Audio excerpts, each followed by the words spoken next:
home. So I want to give you an example of the power of story. I'm going to share this story with you so you have a felt experience of how these kind of stories aren't for entertainment, but for being awakened, and have a felt experience of how story can arrive inside of you, activate that which is ready to speak to you, and inform you with what to lean into in your life. This is a story from the Pygmy people of Africa, and I'll let the story do the talking.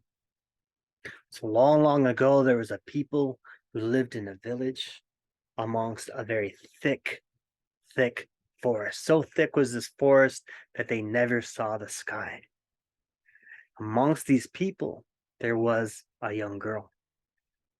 And this young girl one day was out foraging for roots and other plants to bring back to the village when suddenly she heard a song.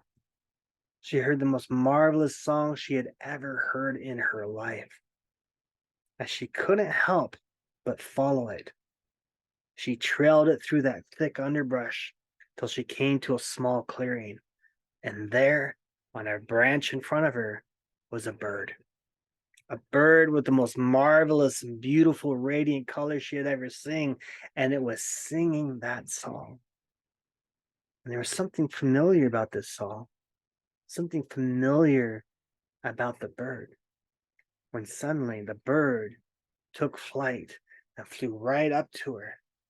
For some reason, instinctively, she put out her arm and it landed there. And it looked her in the eye and it continued to sing. And as it sang, these remembrances began to be felt and stirred inside her. She brought this bird back to the village, and all the people, all the villagers gathered around once they heard this song and saw the beauty of this bird. When suddenly, this magistrate, who was a foreigner from some faraway place, came in, and he was there instructed to keep order of the entire village, came running up very emphatically, right? Very anxious. This was like, shh, shh, shh, everyone, close your ears, close your ears.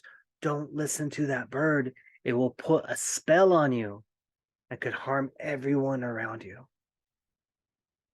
All the villagers, they ran away to their huts, they slammed their doors, they closed their thatched windows, and they hid inside.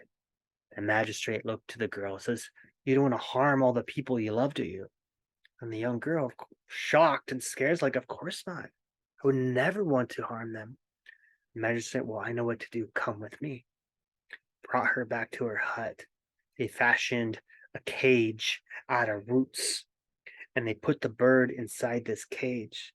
Then they thatched together a mat, and they put this mat over the cage so that the bird would be concealed. And then they put this cage and this mat with the bird in the darkest part, darkest corner of her hut. And he said, "No, no, whatever you do, no matter how many times you hear that song, don't listen. It'll cast a spell on you and you could hurt everyone." So the girl, she went about her day and she would hear that song from the cage, now from the shadows, but she would ignore it. She'd carry on about her business. Many years went by. Many years went by. And one day she had this calling to start cleaning out her hut. And as she was cleaning out her hut, she's going into those darker places, she started to hear the faintest, like this weak sound. But she heard it. And she listened and she followed it and went to the darkest corner of her hut. And there was this thick, this big square and thick dust over, and she had to clean it off. She threw off that thatched mat and she looked underneath, and there was the bird, still alive, but so weak. And she looked down, she's like, "Oh my goodness, I can't believe you are real. I thought you were a dream." She went outside, she got some grubs, she got some food, she got some water. She brought it in and began to nourish the bird back to life. Slowly, the colors came back into its feathered wings. Slowly, the cracked voice began to get stronger, more melodious and beautiful.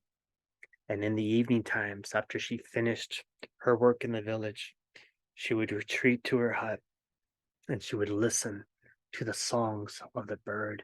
She would learn the songs, and every song she learned, more and more of her became awoken. More and more of her something grew inside. Now she started to do her chores outside. She couldn't help but sing and hum these new songs.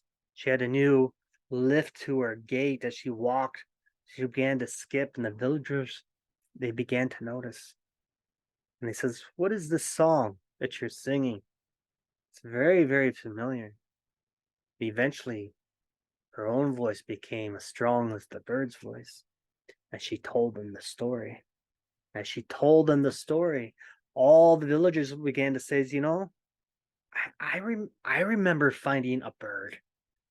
I remember finding a bird. I was told to hide that bird too." And they all went back to their little huts, and they began to forage into the darkest parts of their huts in those corners, and they found their birds and nourished them back to life. And now, in the evening times, that had grown quiet. The fires were kindled. People were gathered round. They were sharing their songs, their stories. Now, by this time, the magistrate had lost all control. They had tied him up, threw him on a bamboo raft, and sent him right down the river. And that is the story of the woman who found her song. All I will say is that many cultures around the world, Africa, and the Aborigine of Australia, various indigenous cultures, they all speak a common truth. Each come into the world with a song, and you are that song. And that is the power of story. Oh, let that stir do its work inside of you.